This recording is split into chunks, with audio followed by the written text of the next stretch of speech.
Let's get you familiar with the aircraft, a Cessna 152, and a few commands to navigate it through the skies. In front of you is the yoke. The yoke is like a steering wheel, more or less. Turn it left or right to control the ailerons and bank the aircraft into turns. Look at the trailing edge of the wings while turning the yoke to see the effect on the ailerons.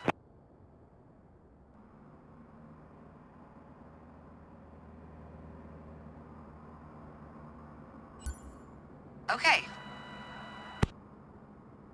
Now, the difference between the yoke and a steering wheel is you can pull or push on the yoke. This controls the elevator at the back of the aircraft to make it climb or descend. Look at the horizontal stabilizer while you pull on the yoke. You can see how it affects the elevator.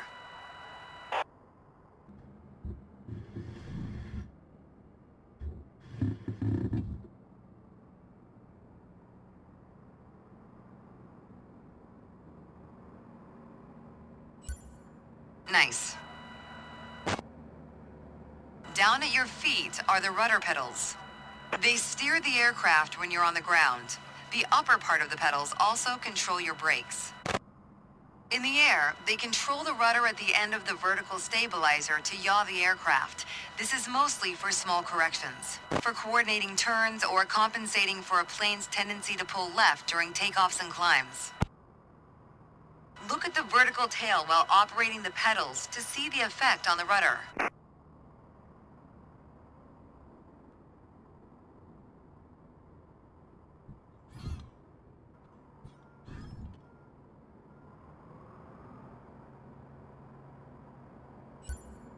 Great. Last but not least, the throttle is located near the center of the cockpit. Pushing forward will increase power. Pulling back will decrease power. First, look at the throttle and select it.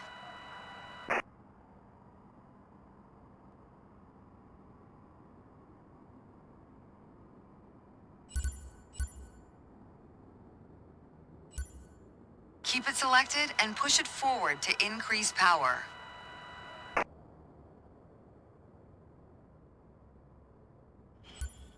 Power is increased. Now, pull it back to decrease power. Power is decreased. Now we'll do the same without focusing on it. Deselect the throttle. Look away from the throttle and increase power.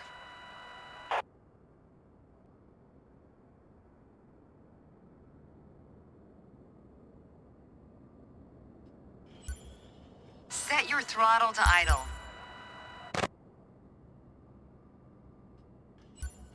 Excellent. When the engine is on, you'll be able to see the power change on your RPM indicator. You'll find it on the right side of the dashboard.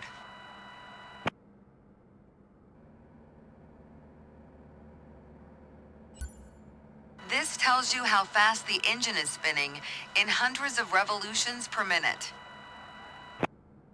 Next, take a look at your current speed on the airspeed indicator. It's on the left in the main instrument panel.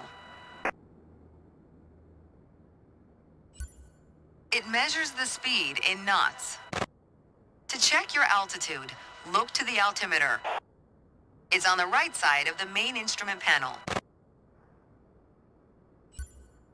The altimeter has 3 hands, similar to a clock. The long, thick pointer indicates 100-foot intervals. The short, thick one is 1,000-foot intervals, and the long, thin one, 10,000-foot intervals. That's all for today. Next time, we'll see how it feels in the air.